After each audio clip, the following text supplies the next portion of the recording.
So people ask me often, where does the philosophy of kindness as infrastructure come from? And I always quote the beloved Khaled Hosseini, my favorite Afghan author. And he says, we live vicariously through our work. I am a neurodivergent woman of colour. I have been a high-performing employee across many high-turnover industries, from law to mental health to education to psychology. And much of the time, that outsider, exiled existence of mine has enabled me to see what others much of the time miss.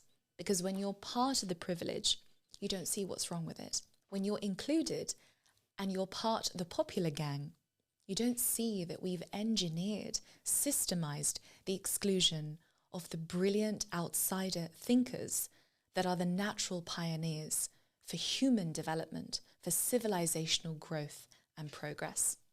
And so, coming from the legacies of Afghanistan, Uzbekistan, England, being neurodivergent, being highly sensitive, I saw that many problems that we approach from a surface level have deeply rooted systemic issues. For example, bullying. Many schools approach bullying and many parents approach bullying as, don't do that, stop that behavior.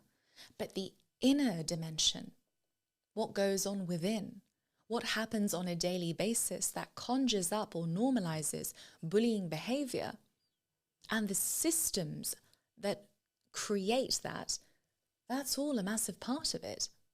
And schools, parents, philosophies, many books approach it as, this is just a behavior.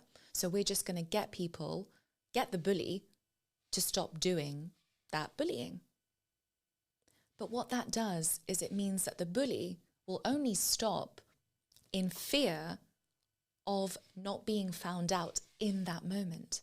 But what they do behind the scenes, how they act from within, how they relate to others who are vulnerable and in opportunities where they may not be monitored as closely, they go back to their old ways.